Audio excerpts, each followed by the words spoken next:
아멘. 금년에 들어와서 말씀 제목 가운데 함수관계가 굉장히 많죠. 함수관계라는 벌써 한 세 번째, 네 번째 이 제목, 이와 같은 제목으로 우리가 말씀을 나누고 있는데요. 지금 매주 설교가 거의 같은 말인 것 같아요. 근데 포인트는 다 달라요. 다 달라요. 이거 지금 특별히 6장, 7장, 8장에 오면서 같은 내용인 것 같아요. 근데 비슷한 내용도 있습니다. 그러나 주제가 다릅니다. 우리가 보고자 하는 내용, 우리가 하고자 하는 내용, 듣고자 하는 내용이 달라요. 근데 이 로마서 강해는요, 다른 성경 말씀의 강해와 다르게 신학적 논리가 굉장히 많이 있습니다. 왜냐하면 로마서를 통해서 신학이 체계화됐어요. 그래서 신학적 논리가 많이 있습니다. 근데 이것을 왜 우리가 중요하게 생각해야 하냐면, 일반적으로 여러분 설교를 들을 때는 깨달음, 깨우침을 듣기 위해서, 또는 감동을 듣기 위해서, 또는 위로를 받기 위해서 설교 말씀을 듣습니다. 그러나 로마서 강해만큼은 어떤 자세로 임해야 하냐면, 과연 내 신앙은 어떤가라고 하는, 대입하는 또는 비교해보는, 그래서 나의 신앙의 잘못된 부분들을 점검해보는, 그래서 전체적으로 신앙인의 삶을 점검해보는 자세로 로마서 강해는 임해야 합니다. 그래서 오늘 말씀 보면, 오늘 말씀도 굉장히 중요한 말씀인데요. 오늘 말씀의 주제는 성화가 먼저냐, 칭의가 먼저냐. 칭의 뭐예요? 의롭다심을 받는다는 거예요. 믿음으로 말미암아 의롭다함을 받는다. 이게 칭의는 하나님의 일방적인 선포예요. 하나님의 은혜죠. 그리고 칭의가 이루어지고 난 후에 성화가 이루어집니다. 그런데 여러분, 오늘 이 말씀은, 오늘 포인트는 절대적으로 칭의가 먼저 일어나야지만 성화가 일어난다라는 거예요. 성화가 일어날 수 있다. 이게 포인트예요. 자, 이게 뭐가 중요하냐? 뭐가 중요하냐? 칭의가 없어도 성화가 이루어지는 것처럼 보일 수 있기 때문에 그래요. 칭의가 없어도. 그러니까 믿음으로 말미암아 하나님으로부터 의롭다 인정받는 그 놀라운 구원의 역사가 없이도 성화가 이루어진 것 같은 신앙생활을 할 수 있기 때문에 그래요. 자, 오늘 말씀 보면 이제 뭔지 알아요. 뭔지 알아요.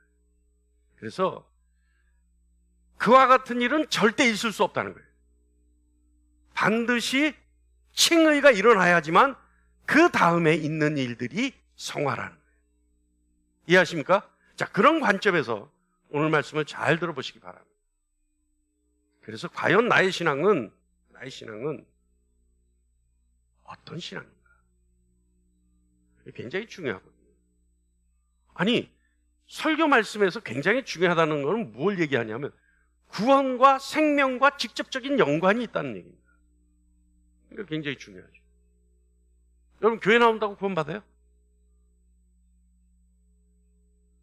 할렐루야?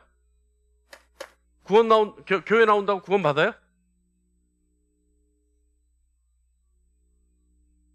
아버지가 목사면 믿음이 있는 거예요? 형제 중에 목사가 있으면 믿음이 있는 거예요? 장로가 있으면 믿음이 있는 거예요? 목사면 믿음이 있는 거고 장로는 믿음이 있는 거예요? 구원이 있는 거예요? 아닐 수 있다 이 말이에요. 자, 인간은 누구나 죄인입니다. 인정하십니까? 인정하십니까? 인간은 누구나 죄인입니다. 이건 뭐 기가 따갑게 듣고 있는 얘기죠. 인간은 누구나 죄인입니다. 기독교는 여기서부터 시작하죠. 인간은 누구나 죄인이다. 그런데요, 성경 말씀에는 인간이 누구나 죄인이다라고 하는 이것을 인정하지 않으면 진리를 모른다라고 성경은 기록합니다. 왜냐하면 진리가 그 속에 있지 않기 때문에 죄인인 것을 모르는 것이다라고 단정 짓습니다. 그렇다면 여기 이 자리에서 여러분, 죄인입니까? 인간은 죄인입니까? 라고 얘기했는데도 불구하고 아멘이 안 되면 진리가 그 속에 없다 이 말이에요. 왜냐하면 성경은 분명히 얘기하고 있기 때문이에요. 죄인이 아니라고 한다면, 죄를 모른다면 그 속에 진리가 있지 않기 때문이다. 얼마나 무서운 얘기예요. 자, 칼빈은요, 자기 스스로가 죄인인 것을 모르는 사람을 뭐라고 인정하냐면 하나님으로부터 유기된 자 이렇게 얘기합니다. 유기된 자가 뭐예요? 쉽게 얘기하면 버림받은 자라는 얘기예요. 하나님으로. 그러니까 인간이 죄인이라고 하는 사실을 아는 것 자체가 뭐예요? 하나님으로부터 선택받았다는 증거입니다. 자, 인간은 누구나 죄인이기 때문에 하나님으로부터의 진노를 피할 방법이 없습니다. 그런데 유일한 방법이 있어요. 그리스도로 인해 죄 용서를 받은 사람은 하나님의 진노로부터 피할 수가 있어요. 다시 말하면 그리스도로부터 죄 용서를 받은 사람은 하나님으로부터 죄 용서를 받았다는 얘기죠. 그리고 용서받은 죄에 대해서 하나님은 더 이상 언급하지 않으십니다. 성경에 의하면 뭐라고 말씀하냐면 기억조차 하지 않겠다라고 하나님 말씀하십니다. 자, 하나님 기억조차 하지 않겠다. 여기서 우리가 중요한 거 알아야 돼요. 죄인이에요. 하나님이 그 죄를 용서하시고 기억조차 하지 않아요. 그럼 죄인입니까? 아닙니까? 쉽게 얘기하면 전과가 있어요? 없어요? 전과는 남아있어요. 자, 하나님이 그렇게 여기신다는 거예요. 하나님이 똑같은 죄인인데 하나님은 얘만큼은 용서했기 때문에 더 이상 죄를 묻지 않기로 어떻게 하셨다고요? 작정하셨다. 작정하셨다. 자, 우리 다 알아야 되는 거예요. 우리는 우리의 죄는 그리스도로부터 용서받았기 때문에 우리는 그리스도의 의를 덧입혀져서 의롭다 인정을 받는 것이죠. 여러분, 죄인인 우리에게는요 필요한 것이 하나가 있는데 그것이 뭐냐면 바로 그리스도의 의입니다. 그리스도의 의. 그러니까 인간인 우리가 죄인인데도 불구하고 반드시 하나 필요한 것이 있는데 그것이 그리스도의 의라는 거예요. 그리스도의 의. 자, 제가 지금 계속해서 그리스도의 의가 우리에게 필요하다는 거죠. 그렇다면 다른 의가 있다는 얘기입니까? 그리스도의 의가 필요해요, 여러분. 지금 이제 여러분 스스로에게 질문하세요. 그리스도의 의가 필요한데 그렇다면 다른 의가 필요할까? 다른 의가 있다는 얘기일까? 답은 뭐예요? 다른 의가 있다는 얘기예요. 자, 이 다른 의를, 그리스도의 의 외에 다른 의를 전부를 통칭해서 우리는 자기의라고 얘기할 수 있습니다. 자기의. 이 자기의는요, 종교적 힘을 빌려서 만들어낼 수 있어요. 그러니까 타 종교, 경건하게 막 어떤 종교적 행사를 통해서 거기에 참여만 하면 마치 내가 경건하게 된 것 같은 착각. 그죠? 이게 뭐야? 그때 자기 의가 생겨나요. 또 종교적 힘, 종교의 가르침을 통해서 받아요. 이렇게 살아야 된다, 이렇게 살아야 된다. 옛날에 제가요, 우리 할머니가 밥만 먹으면 꼭 밥그릇에 물을 부어서 깨끗하게 해서 마시고 숟가락을 놓게 했어요. 그 왜 그러냐면 우리 할머니는 불교를 믿었거든. 그러니까 불교를 믿을 때 이 불교에서 뭐라 그래? 밥 먹으면 공양한다 그러잖아요. 그러니까 거기에 밥알 조금이라도 묻어 있으면 안 된다고 우리 할머니는 생각하셨어요. 왜? 종교에서 그렇게 가르쳤기 때문에.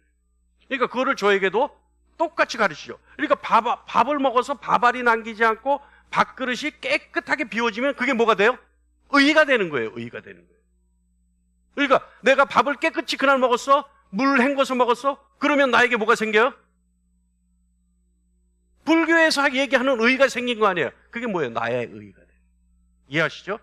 자, 이 종교의 힘, 또 수양을 통해서, 종교의 힘이 아니라도 교육을 통해서. 그래서 많이 배운 사람들이 뭐예요? 교양이 있다 얘기하잖아요. 많이 배운 것을 우리는 교양이 있다 얘기하지 않습니까? 그러니까 이 수양을 통해서 교육 또는 스스로의 정신 수양, 뭐 돌을 닦는다 그러죠? 이걸 통해서. 또요, 또 자기의가 생겨날 수 있어요. 뭐냐 하면 어떤 자기 인생을 바꿔 놓을 만한 획기적인 사건, 사고를 만났을 때, 예를 들어서 941생으로 살았을 때, 옛날에 우리 여기 다 삼풍백화점 기억하시죠? 삼풍백화점 사건 났을 때 정말 며칠 만에 구출된 사람, 뭐라 그래요? 그 사람들이 나는 덤으로 받은 삶을 살고 있다. 그래서 나는 이제부터 사람들을 위해서 살겠다. 해요, 안 해요? 이게 뭐예요? 자기의. 근데 그 사람들이요, 어떻게 살아요? 정말 남을 위해 살아요. 기독교인들 저리 가라 뺨칠 정도로 남을 위해 살 수 있어요? 그게 뭐예요? 의롭죠. 너무나 의롭죠. 10여 년 전에, 20년 전인가요? 동경 신주쿠역에서 다른 사람 구하고 죽은 사람, 그 사람 뭐예요? 의인이죠? 의잖아요. 그것도 의잖아요. 근데 뭐예요? 자기 의라 이 말이에요. 그러니까 또는 병치레 아주 죽을 병에 걸려서 정말 기적적으로 살아난 사람 뭐라 그래요? 저 그런 사람 만났어요. 너무나 아파가지고 힘들어서 죽을 지경이었는데 어느 날 갑자기 이유를 알 수 없이 나아버렸어요. 그때부터 정말 사람이 바뀌어서 너무너무 착하게 사는 사람 만났어요. 오직 남을 위해서 생각하는 사람. 뭐예요? 기독교인들보다 훨씬 낫다니까요? 제 계산상으로는 한 20배는 난 것 같아요.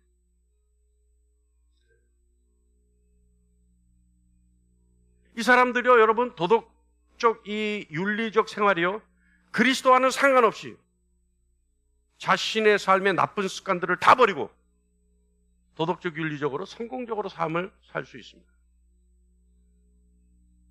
다시 말하면요, 이게 무슨 말이냐면 그리스도로부터 오는 죄의 용서 없이도 마치 거듭난 것 같은 삶의 변화를 일으키고 살아갈 수 있다 이 말이에요.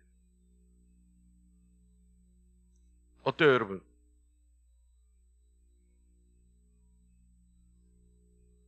마음의 감동 변화 없이 자신의 습관을 바꿀 수 있는 이 놀라운 사건.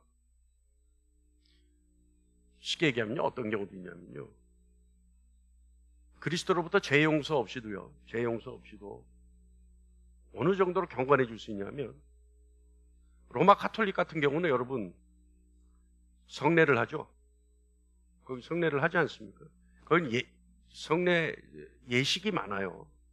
근데 여러분 미사 한번 참석해 보셨어요? 해보셨어요? 나 지금 미사 참석해봐. 미사 한번 참석해봐. 안 보셨어요? 이거 제가 숙제. 로마 가톨릭은 토요일도 미사가 있습니다. 왜냐하면 주일 못 지키는 사람들을 위해서 토요일도 해요. 한 번씩 꼭 참석해 보세요. 어떤 기분이 들어요? 미사 참석하고 나면요, 어때요? 아주 경건해진 것 같은, 그때부터 이 손짓이 달라져요. 얼마나 우아하게 손짓을 해요. 그렇다니까요. 그리스도로부터 죄 용서 없이도 거기에 그 자리에 참석만 해도 이미 내가 경건해진 것 같은 착각에 빠질 수 있다. 이게 뭐라고요? 자기의. 자, 그렇다면 여러분, 그리스도부터 죄 용서를 받고 의롭다 인정받는 것과 자기의의 차이점이 있을까요? 조금 전에 얘기했죠? 삶의 행태에 있어서는 자기의를 가진 사람들이 훨씬 더 경건해 보일 수 있습니다. 의롭게 보일 수 있습니다. 근데요, 그리스도 하나님으로부터 의롭다 인정받은 사람과 자기의를 가진 사람들 차이점은요, 살면서 알 수 있어요. 어떻게 알 수 있느냐? 그리스도로부터 죄 용서받은 사람은요, 그 사람들만이 자신의 삶에서 죄와 싸울 수 있는 힘과 능력을 받습니다. 이해하세요? 쉽게 얘기하면 자기의를 가지고 있는 사람들은 어떤 사건, 사고 또는 자기가 가지고 있었던 죄와 맞부딪혔을 때 좌절할 수밖에 없다는 거예요. 쓰러질 수밖에 없다는 거예요. 그리고 후회하고 원망할 수밖에 없다는 거예요. 그리스도 안에서 죄 용서를 받고 하나님이 이자는 의롭다 선포하신 사람만이 하나님의 진실한 사랑을 실천할 수 있고 희생할 수 있고 또한 그리스도를 높이는 사람으로 변화할 수 있습니다.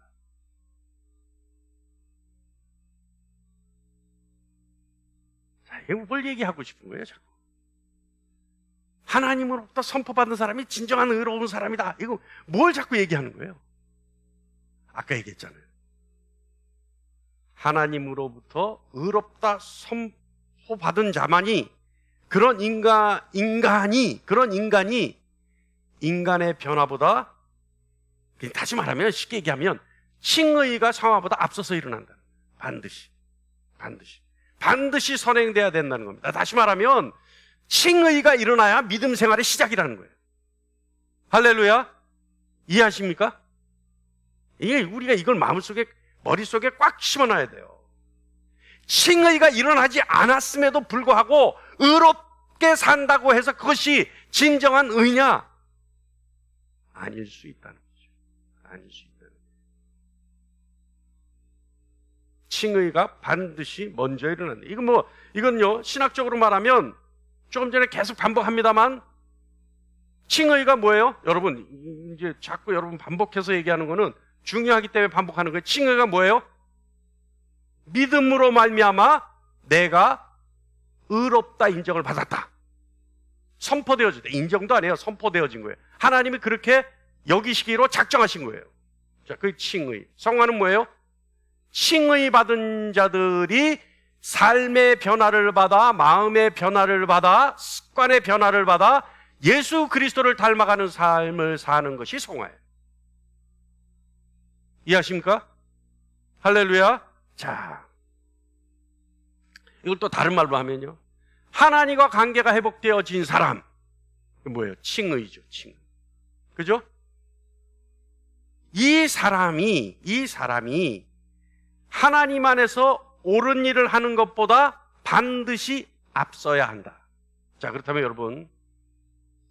여러분 11조 하는 거, 헌금 내는 거, 교회 봉사하는 거, 헌신하는 거 물론 중요하죠. 그러나 교회에 그토록 충성을 했음에도 불구하고 칭의를 받지 않았다면 어떻게 돼요? 말짱 헛수고라는 얘기죠. 그래서 제가 금요기도회 때 가끔 얘기하잖아요. 신앙생활하면서 제일 억울할 때가 언제라고요?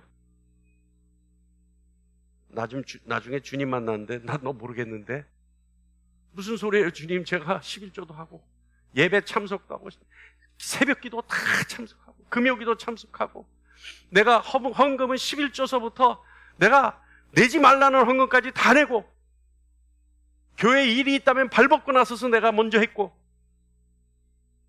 근데 주님이 그래도 난 너 모르겠는데. 얼마나 억울해요 그게. 뭐예요 이게? 뭐예요? 칭의 없는 성화 비스거리한 것만 했기 때문에. 자, 로마서 8장 1절로 2절 말씀은요, 칭의와 성화의 관계에 대해서 정확하게 설명합니다. 1절은요, 그러므로 이제 그리스도 예수 안에 있는 자에게는 결코 정죄함이 없나니. 이게 뭐예요? 칭의. 이게 칭의. 그러므로 이제 그리스도 예수 안에 있는 자에게는 결코 정죄함이 없나니. 칭의가 이루어진 거예요. 왜요? 왜 칭의가 이루어진 거예요? 정죄함이 없다는 말은 무슨 말이에요? 하나님이 그 죄를 기억하지 않기로 작정하셨다는 얘기잖아요. 그러니까 정죄함이 없는 거예요 이제. 그래서 그리스도를 믿는 믿음으로 그리스도와 연합이 이루어졌을 때, 다시 말하면 그리스도인으로서의 삶이 막 시작됐을 때, 그 순간 칭의가 이루어져. 그러니까 칭의가 이루어졌을 때 정죄는 이미 뭐라고요? 과거의 일이에요. 과거의. 일반 사람들은, 칭의가 이루어지지 않은 사람들은 정죄는 언제의 일이에요? 현재나 미래의 일이에요. 왜 현재의 일이에요? 사단은 끊임없이 참석하고 있기 때문에 정죄는 현재의 일이에요. 그리고 미래 주님이 오셨을 때 정죄함을 받아야 되죠. 그러나 칭의가 이루어진 사람은 언제의 일이에요? 정죄함이 이미 과거의 일이에요. 언제? 하나님이 의롭다 여김을 하시기로 작정한 그 순간부터 이미 과거로 지나가 버리죠. 이해하십니까? 그러니까 이런 말씀들을 여러분 정확하게 받아들어야 여러분의 신앙의 흐름이 어디에 있는지 알 수 있단 말이에요. 그러니까 한 얘기 또 하고 한 얘기 또 하고 또 하는 것 같아도 사실은 아니라는 거예요. 그게. 지금 이 시간 여러분은 여러분의 신앙의 시점이 어디에 있는지, 나의 신앙의 잘못되고 옳은 부분이 어디에 있는지를 정확하게 찾아낼 수 있어야 돼요.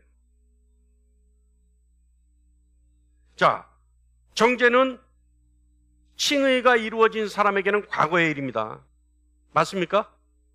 맞습니까? 근데 자기가 칭의가 이루어졌다고 착각하는 것도 문제죠. 그지 않아요? 그지 않아요? 누가 그렇게 착각해요? 칭의가 이루어졌다고 누가 그렇게 착각해요? 지금 이 시간 전 세계 예배당에 앉아있는 모든 사람들이 착각할 수 있죠. 맞아요, 맞아요. 주일날 오전 대예배 예배당에 앉아서 예배를 참석한 모든 사람들이 자신이 칭의가 이루어졌다고 착각할 수 있죠. 저와 여러분도 마찬가지죠. 자, 정죄는 과거의 일이라고 했습니다. 왜냐하면 이미 이 칭의라는 것은 뭘 얘기하냐면 하나님이 재판관으로서 무죄 판결을 내렸다는 얘기와 같은 거예요. 그렇기 때문에 그것이 칭의라는 거예요. 그렇기 때문에 더 이상 그 죄에 대해서 묻지 않겠다는 얘기예요. 지금 요즘 뭐 저 신문 보고 방송 보면 난리가 아니죠. 뭐 재판이 뭐 그냥 막 말도 하기 싫을 정도로 재판이 막 있죠. 공방이 있고. 뭐 때문에 그래요? 왜 싸워요? 그 사람들? 자기가 죄가 있든 없든 뭐 때문에 싸워요? 판사 앞에서 무죄 판결 받으려고 싸우는 거 아니에요. 그 사람들이 본인이 죄가 있는 거, 양심의 가책이 있는 거 아무 소용이 없어. 죽을 때까지 양심의 가책을 받고 죽는다 하더라도 지금 이 순간은 뭐 때문에 그래요? 무죄 판결 받으려고 그런 거 아니에요. 그러니까 칭의는 그거란 말이에요. 그거란 말이에요. 자, 하나님으로부터 무죄 판결을 받으면요, 그리스도로 인해 의롭다 선포되어진 거죠. 그리고 모든 죄를 용서받은 겁니다. 또한 모든 죄책으로부터도 용서받은 겁니다. 형벌을 면하게 된 거죠. 그리고 그 모든 것은 은혜죠. 이것이 1절 내용입니다. 그래서 이제 그리스도 예수 안에 있는 자에게는 결코 뭐가 없다고요? 정죄함이 없나니. 왜요? 무죄 판결을 받았기 때문에. 자, 이제 이해하십니까? 할렐루야. 이해하십니까? 이해하십니까? 예. 자, 그 다음에 2절에는 이제 2절 볼게요. 다 같이요. 시작. 이는 그리스도 예수 안에 있는 생명의 성령의 법이 죄와 사망의 법에서 너를 해방하였습니다. 이 말씀이 이제 우리가 한번 봐야 될 말씀이에요. 이건 신학적으로 아까도 얘기했죠. 성화를 얘기하는 겁니다. 그러니까 칭의 후에 삶이 어떻게 변화가 일어나는지에 대해서 말씀하고 있는 거예요. 자, 이제 볼게요. 제가 지금 오늘 말씀을 전하는 중에 자꾸 움직여요. 제가 지금 이제 자세도 좀 이렇게 꾸부정하게 있고 자꾸 제가 움직이거든요. 왜 그러냐면 허리가 좀 아파서 가만 서 있지를 못하니까 자꾸 이렇게 이제 누르고 의지하고 지지하고 이렇게 돼요. 그러니까 자세가 꾸부정하더라도 이해해 주시기 바랍니다. 자, 8장 2절에 지금 우리가 보면 여기서 중요한 얘기는 뭐냐면 죄와 사망의 법이라는 거예요. 죄와 사망의 법. 이건 무슨 얘기냐? 죄와 사망의 법이 무슨 얘기냐? 이 말씀을 알기 위해서는 우리가 로마서 7장 22절로 23절 말씀을 보면 정확하게 알 수 있습니다. 준비됐습니까? 준비 안 됐나요? 자, 그러면 준비됐습니까? 됐습니다. 준비 안 됐던 것 같은데 지금 즉각적으로 뭔가 준비된 것 같이 나오는 거 보면 이제 방송실에서도 상당한 숙련된 테크닉을 가지고 있는 거예요. 옛날에 몇 년 전만 해도 아니랬거든요. 지금은 이제 그래서 제가 안심이 됩니다. 자, 우리 다 같이 한번 볼게요. 시작. 내 속으로는 하나님의 법을 즐거워하되 내 지체 속에서 한 다른 법이 내 마음의 법과 싸워 내 지체 속에 있는 죄의 법으로 나를 사로잡는 것을 보는도다. 우리 이미 봤던 말씀이에요. 그죠? 봤던 말씀이에요. 두 법이 있다는 거예요. 두 마음이 있다는 거죠. 내 안에. 그러니까 옛 습관이 그대로 남아있다는 얘기예요. 자, 우리가 8장 2절 말씀 보면 죄의 법, 죄와 사망의 법. 근데 여기는 지금 23절 말씀에는 뭐라고 돼 있냐면 뭐라고 돼 있어요? 죄의 법이죠. 죄의 법. 그러니까 죄의 법이나 8장 2절에 죄와 사망의 법이나 같은 얘기예요. 같은 얘기. 죄의 법. 자, 여러분, 여기서 지금 8장 이전에, 여기서 지금 7장 23절에는 죄의 법인데 8장 이전에는 죄와 사망의 법이에요. 여기 왜 더해졌을까요? 죄의 법, 바울은 죄의 법만 얘기하면 되는데 죄와 사망이라고 하는, 사망은 왜 더했을까요? 이거는요, 우리가 죄의 법에 대항해서 믿음과 성령의 능력으로 싸우지 않으면 결국은 죽음에 이른다는 얘기예요. 이 얘기는. 왜냐하면 그 전에 8장 2절 말씀 보여주세요. 8장 2절에 뭐라고 돼 있냐면 생명의 성령의 법이라고 돼 있잖아요.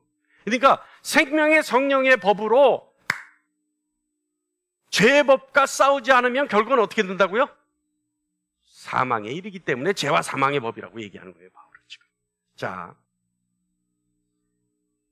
죄의 법이란 뭔가? 그럼 죄의 법이란 뭔가? 23절에 의하면 내 지체 속에 있는 법이죠. 내 지체 속에. 그러니까 내 몸으로 활동하면서 나 자신과 싸우게 만들고 나를 악으로 이끄는 어떤 법이 있다는 거예요. 내 안에. 내 안에. 그게 뭐냐면 그 법이라고 하는 것이 힘일 수도 있죠. 어떤 충동, 그러니까 감정의 급격한 변화, 충동일 수 있죠. 그 다음에 원리, 어떤 힘의 원리일 수 있는 거예요. 논리일 수 있는 거예요. 자, 7장 17절과 20절 말씀해 보면 뭐라고 말씀하냐면, 이거는 안 읽어도 됩니다. 내 속에 거하는 죄라고 돼 있습니다. 내 속에 거하는 죄. 그러니까 7장 17절에도 내 속에 거하는 죄니라, 20절에도 만일 내가 원하지 아니하는 그것을 하면 이를 행하는 자는 내가 아니요 내 속에 거하는 죄니라. 이거 뭐예요? 내 속에 거하는 죄. 이게 뭐예요? 죄와 사망의 법. 다시 말하면 죄의 법이라는 거죠. 그러니까 이것이 내 속에서 끊임없이 나에게 충동질을 하는데, 그래서 결국으로 하여금 나로 하여금 사망에 이르게 하는데,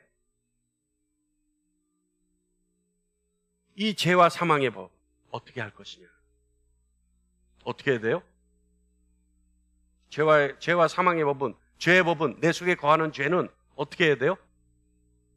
자, 그래서 바울은 어떻게 해야 되는지에 대해서도 8장 2절에 말씀합니다. 뭐라고 하냐면 생명의 성령의 법이라고 얘기합니다. 그러니까 예수 안에 있는 생명의 성령의 법이 죄와 사망의 법에서, 내 속에 거하는 죄에서, 법과 죄의 법에서 나를 해방하였다. 뭐가?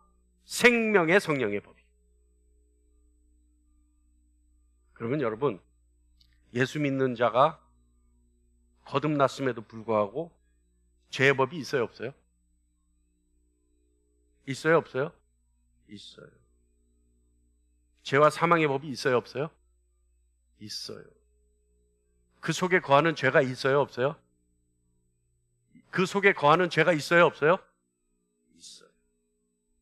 그러니까 예수 믿는 사람들이 특히 좀 신앙생활 좀 오래 했고 신앙생활 좀 바르게 한다는 사람들이 제일 실수하는 게 뭐예요, 그러면? 예수 믿는 사람이 그러냐? 이게 큰 실수라는 거죠. 이해하십니까? 뭔 얘기인지? 그 얘기하면 안 된다는 거예요. 왜요? 있다는 거예요. 아직도 있다는 거예요. 그런데 어떻게 할 것이냐? 그러면 어떻게 해야 되느냐? 그러면 예수 믿는 사람과 세상 사람과 똑같아야 되느냐? 예수 믿는 사람이 그래야 되느냐? 이 얘기예요. 그러니까 바울이 뭐라 그러냐면 생명의 성령의 법. 다시 말하면 생명으로 이끄는 힘, 능력, 원리, 이걸 얘기하는 거죠. 조금 전에 우리가 얘기했듯이 죄의 힘, 충동, 원리 있습니다. 이게 죄와 사망의 법이죠. 있습니다. 에 대해서 우리가 승리하기 위해서는 오직 예수 안에 있는 생명의 성령의 법으로만 가능합니다. 그러니까 자기 의로는 안 되는 거예요. 뭘로 돼요? 생명의 성령의 법으로 가능한 거예요. 뭐가? 내 안에 있는 죄와 사망의 법으로부터 이기는 것, 죄의 법으로부터 이기는 것, 내 안에 거하는 죄로부터 내가 이길 수 있는 것은 생명의 성령의 법으로만 이길 수 있다. 그래서 바울은 뭐라 그러냐? 이는 그리스도 예수 안에 있는 생명의 성령의 법이 죄와 사망의 법에서 너를 해방하였음이라. 할렐루야. 여러분, 우리 삶에서 죄와 이길 수 있는 것은요, 내 자신이 열심히 산다고 해서 절대 이길 수 있는 것이 아닙니다. 내가 애쓴다고 해서 이길 수 있는 것이 절대 아니에요. 우리 안에 계신 하나님의 성령이 일하셔야 하기 때문에 일하셔야지만 이길 수 있는 거예요. 할렐루야. 그렇기 때문에 생명의 성령의 법에서 이 법이라는 말은 죄와 사망의 법과 똑같은 의미예요. 똑같은 의미. 힘, 원리, 능력 이거란 말이에요. 그러니까 죄도 능력이 있고 힘이 있고 원리가 있고 성령에게도 힘이 있고 능력이 있고 원리가 있다 이 말이에요.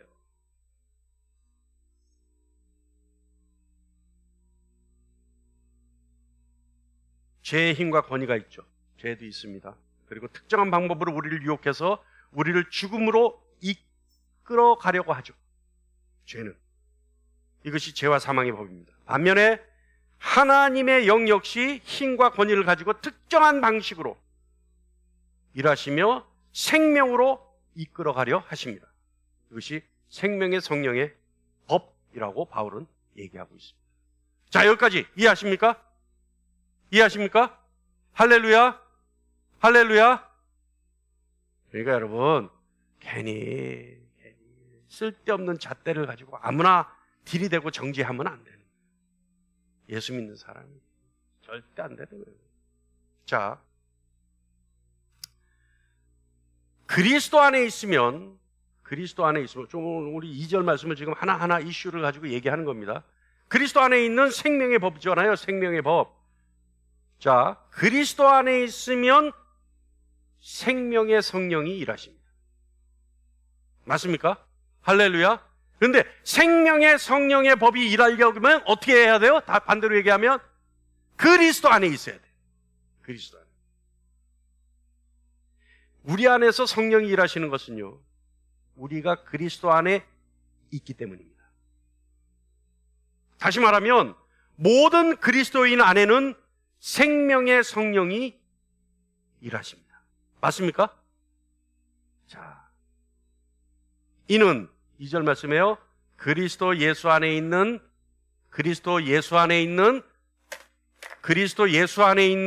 생명의 성령의 법과 법이 죄와 사망의 법에서 너를 해방하였습니다. 자, 또 얘기합니다. 그리스도 안에 있으면 누구라도 생명의 성령이 일하십니다. 그렇기 때문에 그리스도인이란 그리스도 안에 있는 사람을 말합니다. 동의하십니까? 동의하십니까? 극히 당연한 것 같은데 이거 부정하는 사람들 많아요. 교회 다니면 다 그리스도인이라고 얘기하는 사람들 많아요. 그리스도 안에 있어야지만 생명의 성령의 법이 있고 생명의 성령의 법이 있어야지만 그리스도인이라고 얘기할 때 부정하는 사람 많아요. 교회 다니면 다 된다고 얘기해요. 모태신앙이면 다 된다고 얘기해요. 목사면 다 된다고 얘기해요. 장로면 다 된다고 얘기해요. 그러면 다 그리스도인이라 얘기한단 말이에요. 잘 들으세요. 그리고 내 신앙을 비춰보세요. 그리고 아멘 하세요. 그리스도 안에 있으면 누구에게나 생명의 성령의 법이 일하십니다. 맞습니까? 그렇기 때문에 그리스도인이란 그리스도 안에 있는 사람을 말합니다. 이 사람은 그리스도와 연합한 사람입니다. 그것이 바로 그리스도인입니다. 할렐루야. 이해하십니까? 로마서 8장 9절 말씀 볼게요. 다 같이요. 시작. 만일 너희 속에 하나님의 영이 거하시면 너희가 육신에 있지 아니하고 영에 있나니 누구든지 그리스도의 영이 없으면 그리스도의 사람이 아니라. 다시 말하면 그리스도인이 아니라는 얘기예요. 여기서 우린 충격받아야 돼요. 그리스도의 영이 없는 사람은 그리스도인이 아닙니다. 그리스도 안에서 그리스도의 영이 역사하지 않으면 그리스도인이 아닙니다. 자, 왜 이것이 중요하느냐? 왜 이것이 그렇게 중요하냐?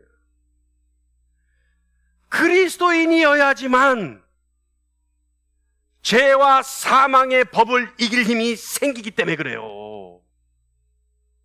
그것 때문에 그래요. 그것 때문에.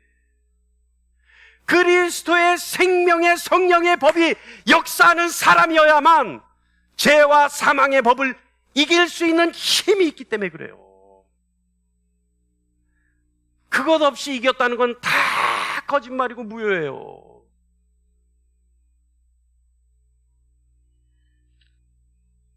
바울은요, 언제나 그리스도 안에 있다는 표현을 하죠. 그리스도 안에 있다.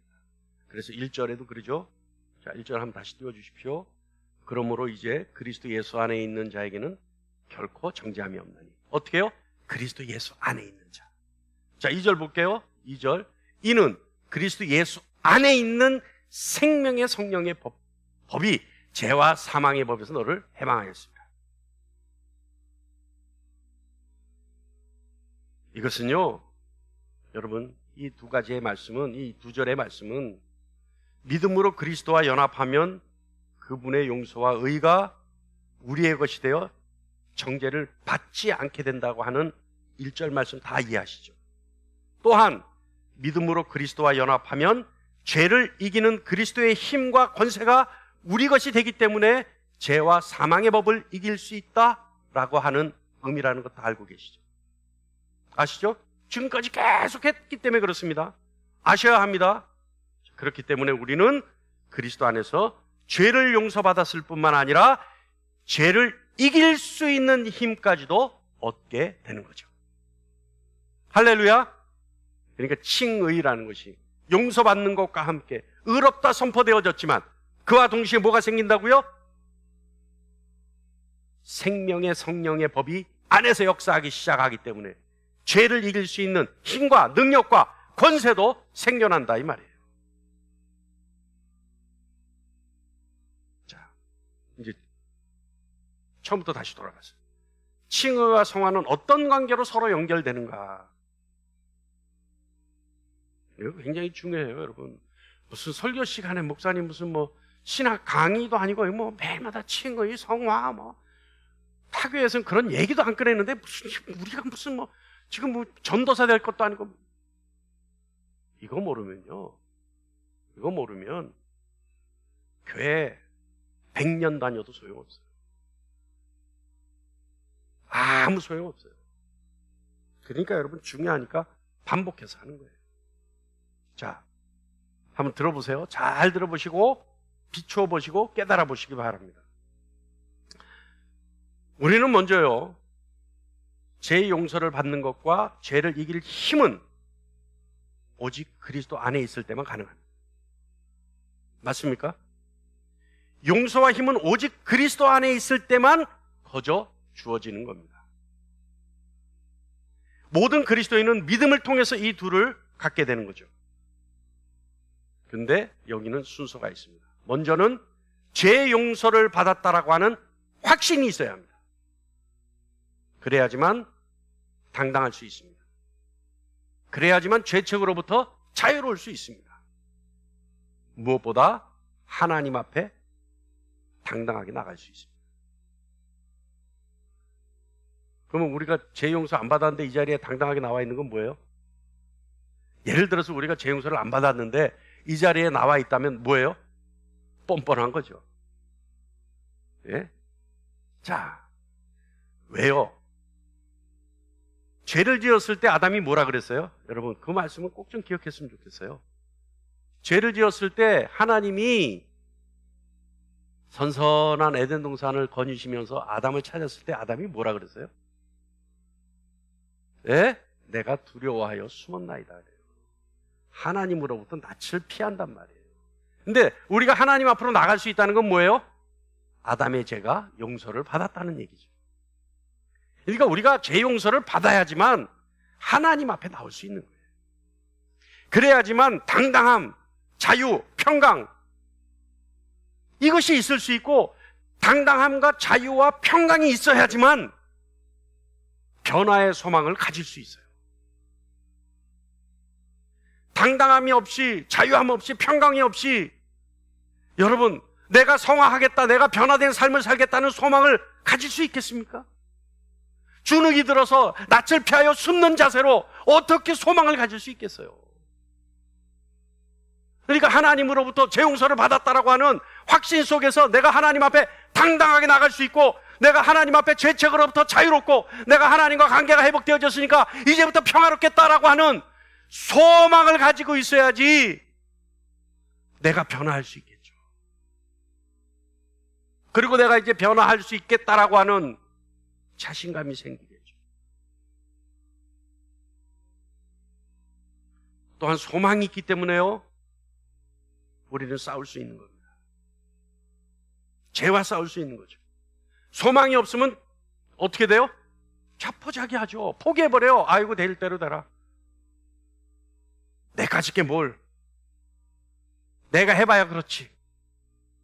근데요, 아니야, 나는 달라. 소망을 가지면 어떻게 돼요? 무슨 일이야, 내가 너한테 질 수가 없지. 소망이 있어야만 죄와 싸울 수 있어요. 여러분, 구원은요, 철저하게 싸움을 거쳐야만 구원을 얻을 수 있습니다. 동의하십니까? 동의하십니까?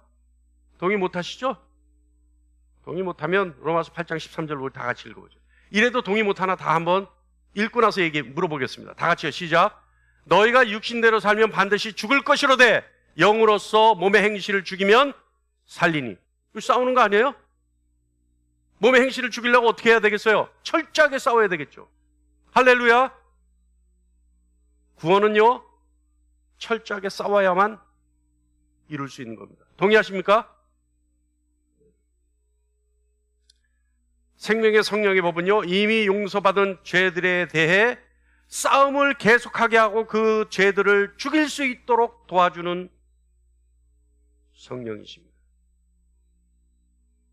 여러분, 결코 정죄함이 없다는 것은 그리스도 예수 안에 있는 생명의 성령의 법이 죄와 사망의 법에서 너희를 해방시키는 원인이 되는 거죠. 우리가 풀어서 설명하면요, 그리스도 예수 안에 있는 생명의 성령의 법이 죄와 사망의 법에서 너희를 해방하였는데, 그 이유는 하나님이 그 아들의 죽음의 죄를 정하셨기 때문이다. 할렐루야. 정리하겠습니다. 8장 1절에 나오는 정죄함에서 자유롭게 되는 것은 8장 2절에 나오는 성령에 의해 해방되는 것에 기초가 되고 기반이 되고 원인이 되는 겁니다. 왜 이걸 강조한다고요? 왜 이걸 강조한다고요? 여러분, 이걸 왜 강조한다고요? 하나님으로부터 의롭게 된 자와 자기 의가 있는 자와는 현격한 차이가 있기 때문에 그래요. 모양은 같은데, 행태도 같은데, 모습도 같은데 결과가 엄청난 차이가 나기 때문에 그래요. 그렇기 때문에 여러분, 정죄로부터 자유로워진 사람만이 생명의 성령의 법이 능력이 되고 힘이 되어져서 죄와 싸울 수 있는 겁니다. 할렐루야. 그러려면 우리 뭐부터 해야 돼요? 하나님으로부터 의롭다 인정받아야 되겠죠. 그것이 제일 중요하겠죠.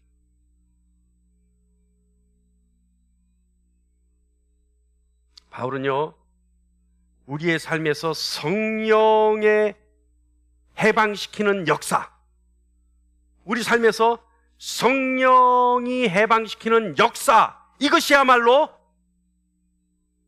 정죄함이 없다라고 하는 증거라고 얘기합니다. 구원받았다는 증거라고 얘기하는 거예요. 의롭다함을 받았다라고 하는 증거라고 얘기하는 거예요. 뭐가요? 성령의 역사가 있어야지만. 그러니까 성령의 역사가 있는 것이야말로 정죄함이 없다라고 하는 증거다. 이해하십니까? 그리스도 예수 안에 있는 자에게는 이제 정죄함이 없다. 왜냐하면 성령께서 그들 안에서 역사하며 그들에게 죄를 이기는 승리를 주시기 때문이다. 할렐루야. 할렐루야. 오늘 이 자리에서 저와 여러분이 하나님 앞에 다 의롭다 선포되어지는 놀라운 은혜의 역사가 일어나기를 간절히 축원합니다.